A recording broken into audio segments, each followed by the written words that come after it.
Hi, it's Neil from neilcamerado.com. Today I'm going to be talking about one of my other favourite guitars, the Fender Stratocaster, and its copies, because I think the copies is a big important thing for me to talk about.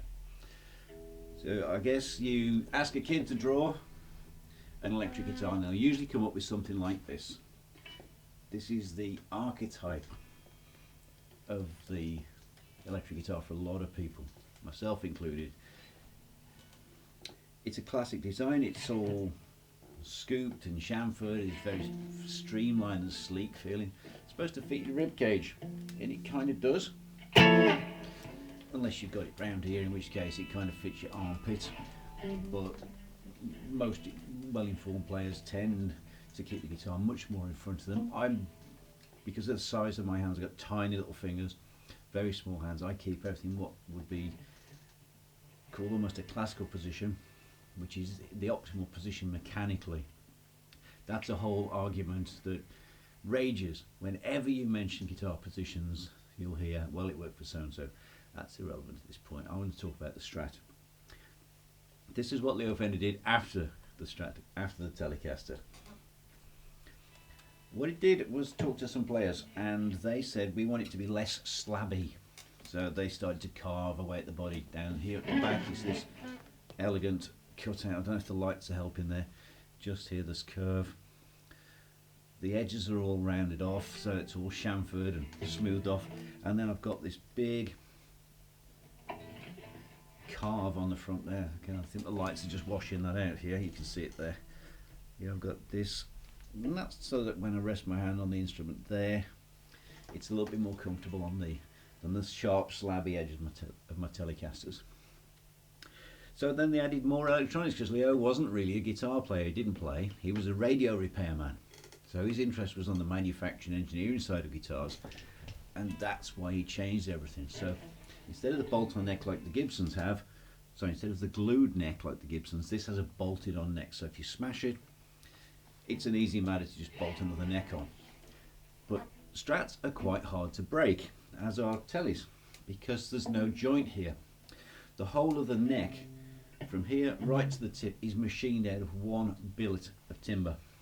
The fretboard's glued on the front, but they're very, very tough because they don't have the joints here at the nut area of the guitar, where Gibsons have a scarf joint. They're very weak. Anything with a back set headstock tends to have a joint there. Can be problematic if it gets knocked over.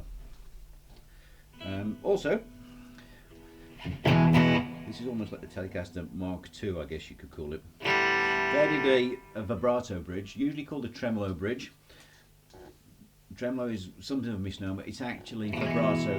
Tremolo is a amplitude effect, vibrato is a pitch effect. So when I put the tremolo arm on and swish this around like that, you get all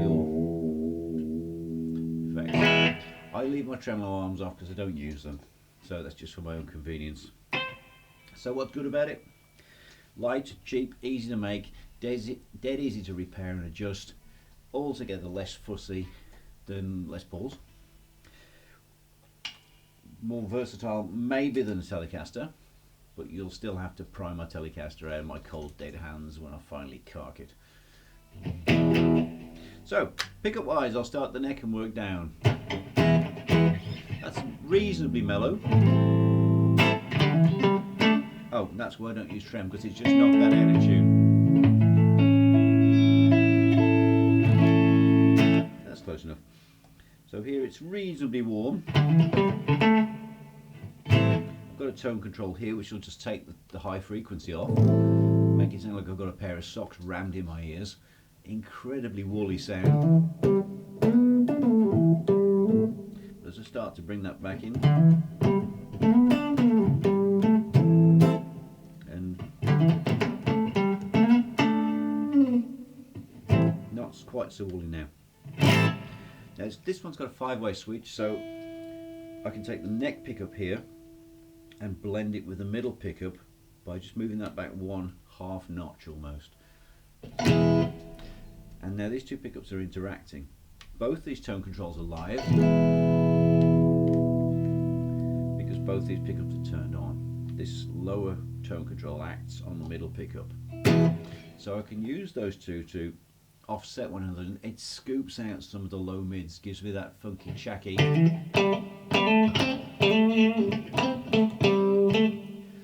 sound that you hear all over the old sort of chic records. Nile Rodgers famously plays a Strat, the hit maker. Hi Nile! I learned a lot from listening to Nile Rodgers. Love what he does. Then I've got the mid pickup here, which is a bit blunter. It's got all that mid-range back in and a fair bit of spank, somewhat like a telly. As I then get through to the bridge pickup by itself, I'll go straight to that one. Again, quite bright and spanky. Doesn't have any tone controls. Cool little thing. General rule, bridge pickups on Strats always go straight out. They just go through the volume control like everything else does.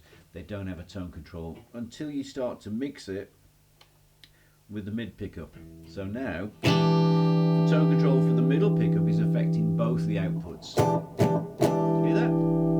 So I can do a bit of tone shaping. So here,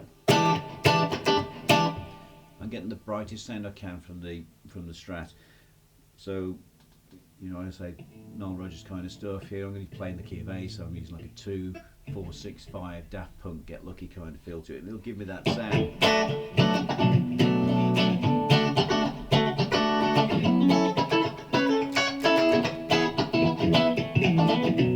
And just that little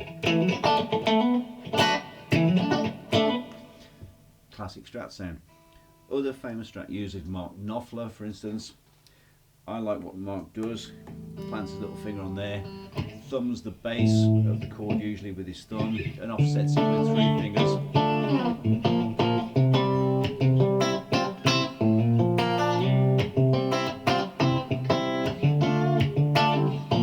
Again, simple 6/4/5 kind of transition in the key of F.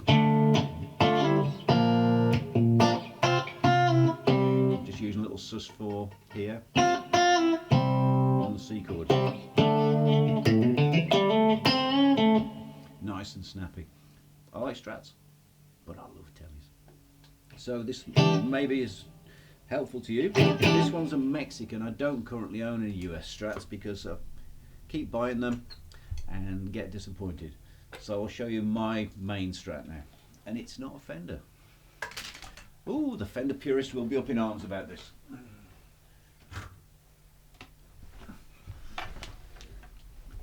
It's this one.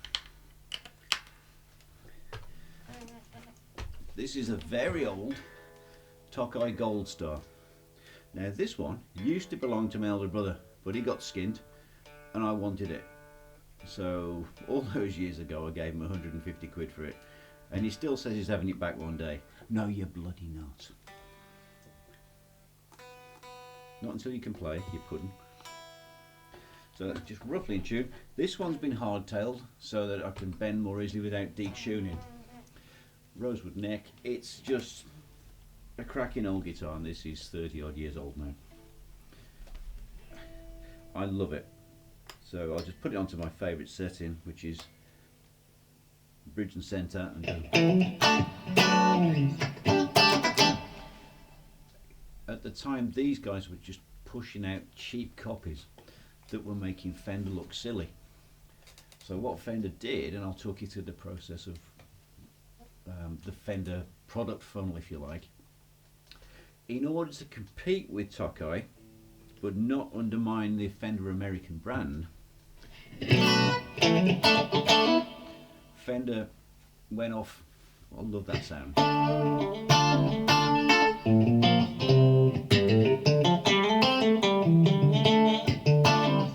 Yeah, love it. Fender went off to the Far East and started making their own Strat copies under a brand called Squier, which is an homage, I guess, to the Fender Esquire. So I'll show you what they did. And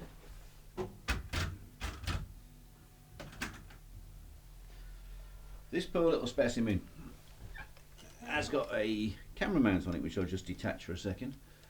This is so I can do some tuition and technique videos to share into the YouTube and Facebook group, Guitar Zone. Just drop that off. This is a guitar that I didn't want to buy. It had been in someone's loft for a long time. It needed a lot of work to get it to play. Eventually I gave the guy not very much money for it at all. Took it apart, rebuilt it, did all the jobs and work that needed doing on it. The only thing I've changed is the tuners to some decent little go tone numbers. The pickups are bog standard. This is a guitar that cost less than 100 quid when it was new. It didn't have the drill holes and the little captive bolt there. Neither did it have the obligatory blob of blue tack. And for such a cheap, crappy little guitar, it sounds bloody good, doesn't it? So once it's set up, it plays nice. It's a Strat, whatever you want to call it. Wherever it's made, it's a Strat. What the Squier brand imprint does is allows Fender to sell you a cheap version, a slightly lower spec, although not necessarily a worse sounding instrument than the high-end stuff. So instead of buying one Strat and being done forever buying Strats, like that's going to happen, right?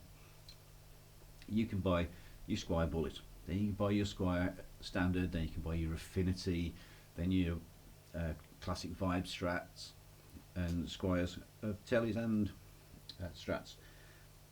That will move you through into the lower echelons of the Fender proper product funnel, through the Mexicans, the Japanese, into the US standards, the Player Series, the Blacktops and all the rest of them, right up to the custom shop. So instead of buying one Strat and going, right, I'm done, you can go through multiple product cycles, which obviously generates more money and more market penetration for Fender. So it's a marketing thing. Are these guitars massively inferior than American standards? I don't think so. I've owned a lot of American standards. I can pretty much have any guitar I want. And I end up playing this, my Tokai, and the white made in Mexico one, which I was playing earlier. So this. Can you tell where that sound was actually made? Because I bloody can't. So if I'm doing my noffle a bit, you know.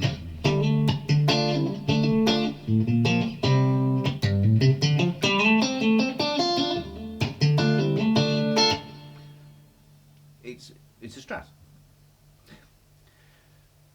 So do you have to spend a heap of money to get something that sounds half decent? No. Don't buy the name on the top, guys. Buy the sound and the playing feel.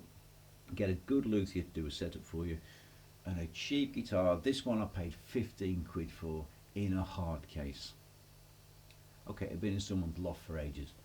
Does it make it a pile of crap? No, it doesn't. It just makes it. It makes it a guitar I don't mind drilling holes into, so I can figure out how to put camera on to do little tuition videos. I'll show you how that pans out in another video, and a lot of the teaching content will be on the Guitar Zone Facebook group and on the YouTube channel, whilst I'm constructing my own course that shares with you the secrets of my guitar system, which I developed doing a music degree after playing for 23 years and being completely hopeless and lost. What I discovered changed everything for me.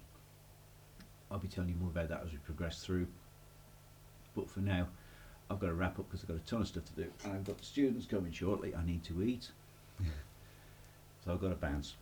Have yourself a fabulous day. Find me, neilcowmeadow.com. You can find me on Facebook. There's only one Neil Cowmeadow in the whole world, because there's only one person in the world who has such a stupid name.